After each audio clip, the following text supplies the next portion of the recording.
Je suis assez étonné, moi, qu'on ouvre les parcs et jardins alors qu'on laisse les plages fermées. Bonjour à tous et bienvenue dans cette nouvelle interview en moins de 6.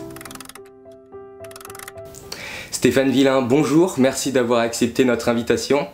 Vous êtes vice-président du conseil départemental de Charente-Maritime, mais également président de Tourisme et Territoire et de Charente Tourisme.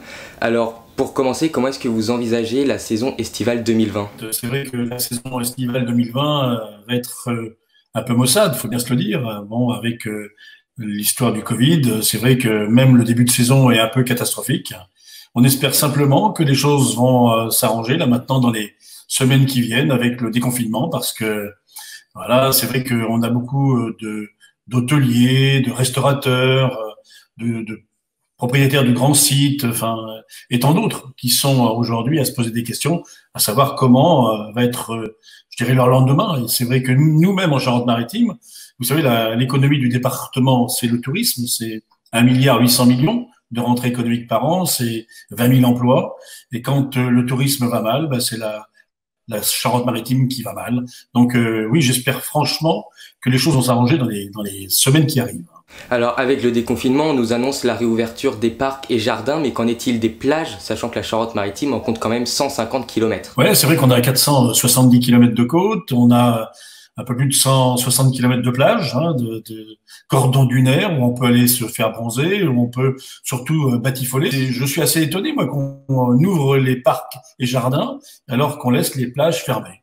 Je vous avoue que aujourd'hui, c'est une incompréhension, et même les activités nautiques, quand on est sur un paddle, quand on est sur un bateau, on risque pas en fait, voilà, de donner en fait quelques maladies que ce soit en fait à la personne qui est en face de nous. Donc il faut être en fait voilà cohérent, parce qu'aujourd'hui, c'est vrai qu'il y en a beaucoup qui comprennent pas que on ne puisse pas aller sur la plage. Les Bretons le disent, même dans le Var, on le dit aussi. Aujourd'hui, c'est des lieux où on peut marcher sans aucun problème, en respectant bien sûr les barrières sanitaires, mais on peut y aller aussi bien que dans un parc ou un jardin d'ailleurs. Pourquoi on ouvre les parcs et jardins? Pourquoi pas les plages? C'est étonnant, non? Alors avec la limite des 100 km, est-ce que le gouvernement n'est-il pas en train de créer un tourisme de proximité? Mais écoutez, nous, de toute façon, la Charente-Maritime, on a un département très franco-français. 85% de notre clientèle, habituellement, est française. On va effectivement, cette année, avoir des destinations très franco-françaises, et la nôtre va être fatalement choisie en priorité. Et on est toujours sur le podium des destinations en France. Notre clientèle, elle est, pour revenir à votre question, des 100 km, elle va de Paris, Orléans, Tours, Poitiers et Niort. Bon, ben là, on pourrait considérer qu'il y a que les gens des Deux-Sèvres qui pourraient venir chez nous. Ben, ça aussi, c'est encore une autre aberrance. C'est encore quelque chose qu'il faut absolument lever. Mais je pense que dans les semaines qui vont venir, tout ça va s'arranger. Là, il y a tellement d'incohérences dans ce qui a été fait que bon. Mais je comprends aussi que c'est certainement pas très facile au niveau national de gérer la crise. Cette crise sanitaire qui a fait des morts, elle est inquiétante. Mais bon, on voit bien que dans nos territoires, nous, on n'est absolument pas impactés, et que les gens qui viendront chez nous sont assez responsables pour pouvoir venir, en fait, voilà, dans les meilleures conditions sanitaires.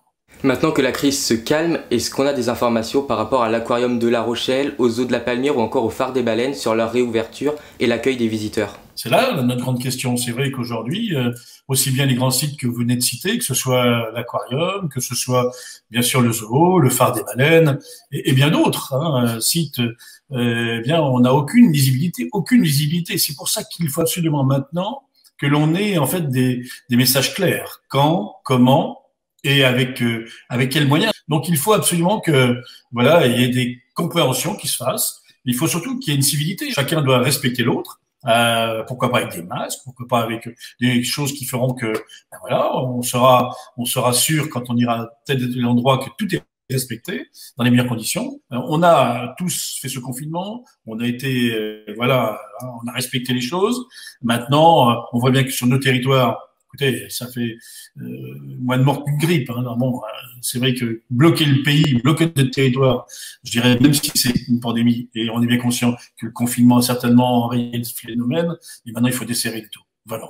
Si par exemple le déconfinement se terminait mi-juin, est-ce que ce serait trop tard pour les professionnels du tourisme, ou est-ce qu'il serait encore temps de lancer la saison? Écoutez, moi je serais tenté de dire que je préférais que ce soit début juin, mais si jamais c'était fin juin, mais il faudrait s'adapter. On a fait beaucoup de crash tests. On est de toute façon avec les équipes de Charente Tourisme, même avec tous ceux qui, vous, comme tous, hein, en fait, voilà, avec tous les communicants, on saura dire au moment où effectivement les choses vont se débloquer, vous pouvez venir dans notre beau territoire.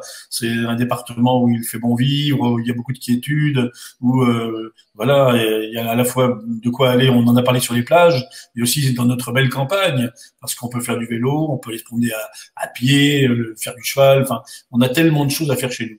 Donc, non, je pense que là, maintenant, effectivement, on est prêt à accueillir. Alors, vous me dites fin juin, moi, je préférerais début juin.